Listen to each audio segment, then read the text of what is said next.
Quando chega o tempo de Deus, até os peixes que a gente está pescando, a gente não pesca, eles vêm dentro do nosso barco. No tempo de Deus, até os peixes entram dentro do nosso barco, irmão. No tempo de Deus, a gente semeia pouco e colhe muito. Aleluia.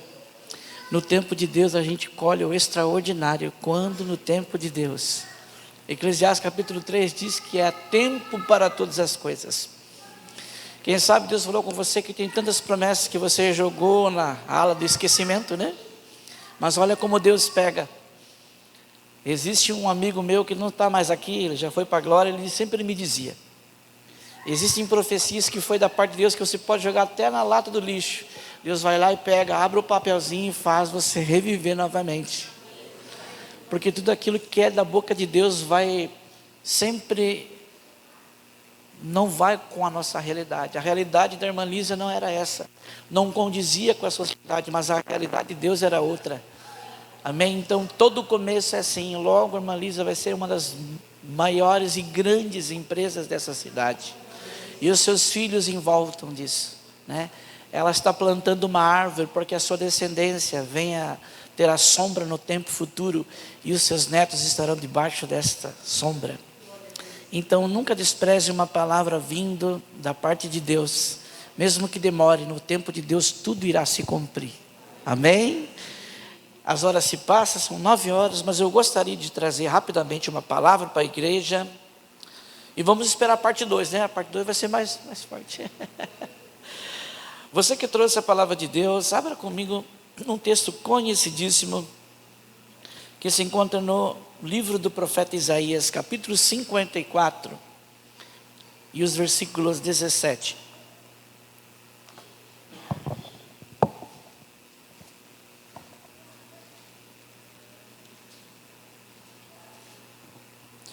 Isaías capítulo 54, versículo 17 em diante. Vou ser breve, porém quero ser boca de Deus para a tua vida nessa noite, amém? E o que sair desse altar aí, irmão, pegue, porque vai virar bênção na tua vida, amém? Diz assim a palavra do Senhor: toda ferramenta preparada contra ti não prosperará, toda língua que se levantar contra ti em juízo, tu a condenarás. Esta é a herança dos servos do Senhor, e a sua justiça que vem de mim, diz o Senhor dos exércitos. Amém? Então já é uma profecia, né? Só a palavra dita. Irmãos, para que nós possamos entender um pouco, o profeta Isaías, ele é considerado como um profeta messiânico, né? Ou seja, aquele que anunciou muitas coisas acerca de Cristo. E nós, principalmente, eu tenho um versículo muito especial, que são 2 versículos dentro do livro de Isaías, que é o capítulo 9, versículo 6, que é um versículo célebre que diz, né? Porque um menino nos nasceu, um filho se nos deu, e o principado estava sobre ele, e o seu nome será Conselheiro, Maravilhoso e Príncipe da Paz. Esse é um dos versículos célebres da anunciação do Cristo. Outro versículo também é Isaías 64, versículo 4, que isso eu acompanho todo o tempo da minha vida, que está escrito assim: desde a antiguidade não se ouviu, nem com seus ouvidos se percebeu, um Deus que trabalha para aquele que nele espera. É esse profeta de Deus, que no capítulo 6 tem uma visão extraordinária em Deus, e ele vai escrever acerca de Israel, acerca das coisas futuras que iam acontecer. Esse profeta, ele passou por um período de 4 reis, e ele profetiza no período desses 4 reis, e isso é muito importante. Eu já vou chegar aqui no texto só para a gente entender a forma que todo mundo um dia vai ter que passar por dificuldades grandes na vida, mas aquele que fez a promessa sempre estará acima de tudo e acima de todos. Ele passa durante o seu reinado, durante o seu período profético, ele vai estar com o rei Uzias profetizando, Jotão, Acás, Ezequias e Manassés, que era dos reinos de Judá. Esse Manassés começou a reinar com 12 anos e ficou 55 anos no poder. E foi justamente esse rei Manassés agora que se levanta contra Isaías. Segundo o escritor Talmud, Isaías está fugindo de uma grande perseguição desse rei Manassés e se esconde dentro de uma árvore chamada cedro. E esse rei tirano pega então e começa a serrar essa árvore, e o fim desse profeta foi serrado ao meio. Mas eu entendo que quando a terra, os homens serravam ele, pastor Joel, Deus estava abrindo os céus. Porque quando fecharam a porta para João aqui na terra, Deus estava abrindo uma porta no céu. Que toda vez que as coisas da terra começam a se fechar, Deus está abrindo novidades do céu. Então não importa os momentos que passamos, Deus sempre vai olhar do céu e está dizendo: se tudo está fechado na terra, eu ainda abro janelas dos céus. Alguém está acreditando? Diga glórias a Deus. Então é esse profeta que falamos. E agora vai adentrar sobre um dos versículos que mais a gente ouve. É um versículo poderoso que vai falar sobre ferramentas. E aqui não vai dar tempo, mas eu me preparei, vou fazer que nem a irmã Lisa, vai ter o segundo tempo. Vou fazer outra mensagem dentro disso, porque na verdade, irmãos, as coisas de Deus, elas são tremendas, e quanto mais você busca, é uma água inesgotável. Quanto mais você deixa ser invadir pelo Espírito Santo, vai descendo muita revelação, e vai descendo muita água do Espírito, e tudo que vem de Deus transforma. Quem crê, diga glórias a Deus. Mas o que me chamou a atenção foram as coisas, essas pequenas palavras que a gente passa por cima, olha e diz assim: meu Deus, é bonita essa palavra, e a gente adere essas ferramentas para nós. E por que não dizer que sim, essas ferramentas somos nós? Na verdade, fomos ferramentas preparadas por Deus. Você é uma ferramenta que Deus preparou. A única coisa que vai mudar no percurso dessa ferramenta é o tanto que você está sendo afiado pelo poder do Espírito Santo. Vamos trazer uma coisa grotesca aqui. Toda ferramenta, ela precisa ser lapidada, ela precisa ser cortada. Então ferramentas que têm um corte profundo, mas uma ferramenta cega, uma ferramenta que não passa pelos esmerilho, ela vai cortar muito pouco. E eu aprendi isso, que quando a gente não prepara a ferramenta para estar aqui, nós podemos cortar pouco no Espírito e bater muito, porque não está atingindo aquilo que o Espírito. Eu já vi muitos pregadores, pessoas amadas, queridas, que se prepararam um pouco, não deixaram ser polidas, e quando pegava a ferramenta da instrumentalidade de Deus, em vez de cortar lá na alma, começava a bater grosseiramente, porque não estava dando corte. É como um machado que não se afia a tempo. Vai tentar cortar uma árvore para você ver, você fica horas batendo, fica mascando a madeira, e não atinge o propósito, não vai mais profundo. Assim é toda a ferramenta. Mas nessa noite Deus está dizendo: aquele que é minha ferramenta, se eu começar a preparar você, para você cortar em áreas, levanta as tuas mãos para o céu. Você tem que estar apto, porque Deus, quando te fez como ferramenta, você tem que estar preparado para sempre passar pelos quesitos de Deus. E ser lixado não é fácil, você ser esmerilhado não é fácil, porque de fato a gente não quer. Nós queremos passar por um processo só, e não queremos passar mais para os outros. Mas definindo isso, as ferramentas que são de Deus, depois vou falar algumas se der tempo, todas elas passaram por polimento de Deus. E toda ferramenta preparada contra ti, que ferramenta é essa? As ferramentas espirituais, que o próprio Paulo vai dizer que as armas das nossas milícias não são carnais. Depois você pode abrir em 2 Coríntios 10, 4, 5, que diz que as nossas armas da nossa milícia não são carnais, mas sim são espirituais. Então toda arma forjada contra nós na carne, nós só podemos vencer no Espírito. Alguém está aqui? Diga glória a Deus. Então no Espírito usaremos essa ferramenta tão poderosa e preciosa, com um corte, com uma preciosidade no momento certo. Mas o que me chamou a atenção é que Deus vai falar 3 coisas. Observe comigo. Ele vai falar sobre ferramenta, ele vai falar sobre língua, ele vai falar sobre juízo, mas ele vai falar sobre herança. E quando falou sobre a palavra herança, me chamou muito o meu coração, atenção. Por que herança? Agora acompanhe comigo, todas as pessoas, inclusive a irmã Lísia falou algo aqui muito interessante, que ela quer deixar esse legado, né, para os seus filhos, o seu nome, e quer deixar essa herança, e de fato vai deixar. Mas todos nós somos abençoados por herança de pessoas que morreram, sim ou não? A pessoa morre, a herança vai vir para nós automaticamente. E quando começou a falar sobre herança, então somente os que morrem podem receber herança. Eu fiquei imaginando, mas alguém já morreu e nós temos essa herança. E ele está aqui nessa noite. Jesus já morreu e nós temos essa herança. Então a ferramenta pode vir, a língua pode se levantar. A herança está dizendo: fica tranquilo, quem está comigo, aleluia, eu já morri para que toda ferramenta contra ti não prospere. Eu já morri para que toda língua que se levanta contra ti, não, Deus vai condenar. Levanta a mão que vai valer a pena.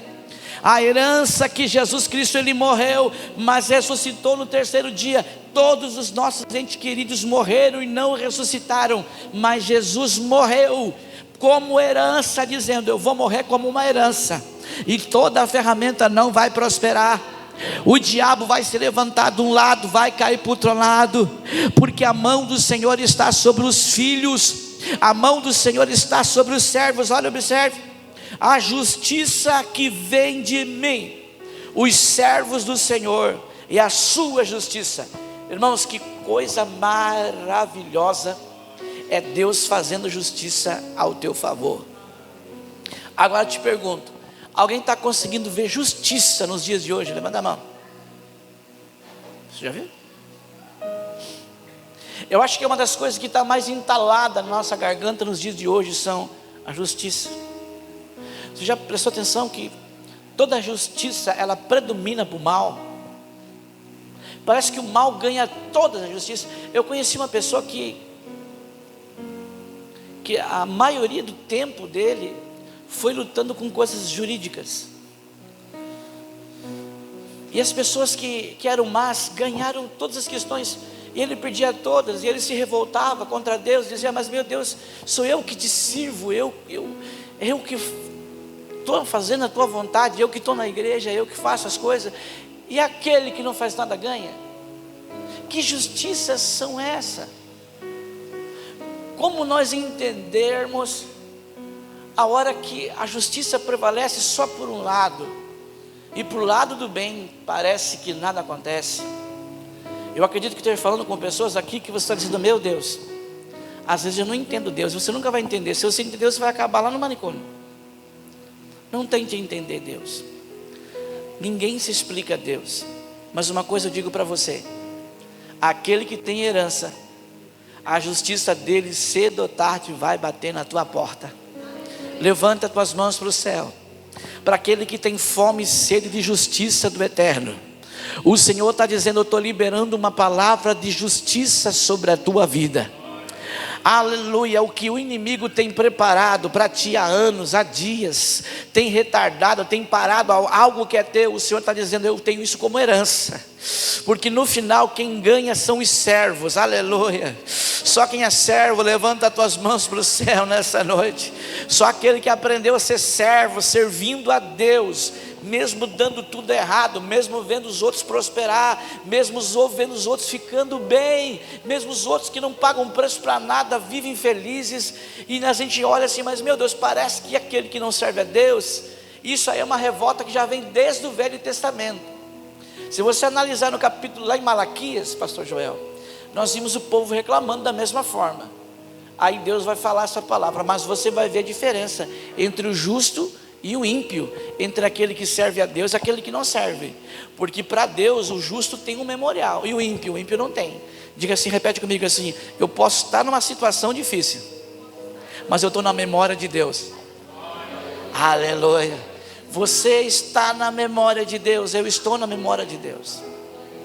Toda língua que se levanta, irmãos, se a gente fosse analisar as ferramentas que o inimigo tem usado, com palavras E você já viu por esses dias como o inimigo tem atacado as coisas muito de perto com palavras? Você viu que as palavras dos tempos de agora, o inimigo nunca mudou a sua estratégia de ferramenta, são as mesmas, mas somos nós que se esquecemos às vezes. É interessante que ele vai usar sempre a mesma ferramenta. Aonde ele te derrubou, você se estruturou, você se levantou, mas ele sempre vai usar aquela mesma ferramenta. Eu fui da roça, e lá no sítio tinha do lado da nossa pequena roça, pequena não, irmão, era muita terra, né? Mas eu digo pequena, perto deles era bem maior. Deles era fazenda e nossa era uma roça. E lá tinha fazenda de boi. E tinha um boi desses grande, que ele tinha um costume de ir nas estacas onde estava as estacas com os arames para que os animais não passassem. E esse boi, eu olhava sempre pela manhã. Ele vinha, ele batia a cabeça numa estaca daquela, voltava para trás. Ele batia a cabeça numa outra estaca, ou seja, ele ia batendo numa, batendo noutra, até chegar numa que estava balangando. Presta atenção. Ele batia a cabeça, eu senti que ele fazia assim, doía a cabeça dele, ele voltava para trás. Mas quando ele encontrou uma estaca daquela que estava mole, balangando, ele fez assim para trás. E ele veio com toda a força que tinha. Ele impeliu toda a força que tinha. Ele deu-lhe com a cabeçada, que aquilo voou para cima, o arame. Irmão, porque o boi não sabe a força que tem. Tu acha que, irmão, já viu um boi quando ele está enfurecido? Viu um animal com peso que tem, com toneladas, né? Mas o interessante que ele arrancou aquela estaca, arrancou toda aquele arame, foi migalhas, como se fosse fiozinho de amarrar alguma coisa. Olha a força que tem, porque ele encontrou algo balançando. Sabe o que aconteceu? Não demorou 15 minutos, mais de 30, 40 bois que estavam ali por perto começaram a invadir uma outro sítio onde tinha milhos pequenininho. Eles devoraram a roça. Então o inimigo, ele não usa as ferramentas tão difíceis, ele fica dando a cabeçada. Se ele encontra você firme em Deus, ele vai para trás, mas ele vai usando as mesmas ferramentas. De vez em quando ele dá uma investida contra você, para ver se você está firme. Mas o dia que você balançar, nunca se esqueça disso, o dia que tu se balançar, ele vai dar a mesma intensidade de golpe. Só que se você não estiver preparado, você vai ser vulnerável, você vai cair o chão, ele vai passar por cima, porque é isso que ele veio fazer. Ele veio matar, roubar e destruir. Mas esta noite a ferramenta é para quem é servo e quem tem herança. Se coloque em pé, não vou demorar muito, tinha muita coisa para falar. É simples, irmãos, mas o poder de Deus que está aqui é muito grande. Na verdade eu estou sentindo uma autoridade de Deus. Eu estou sentindo Deus fazendo justiça a servos aqui nessa noite. Eu estou sentindo Deus pegando em papéis. Eu estou sentindo Deus fazendo o impossível de Deus. Eu vejo Deus fazendo justiça, porque a Bíblia diz que na ira de um homem não opera a justiça de Deus.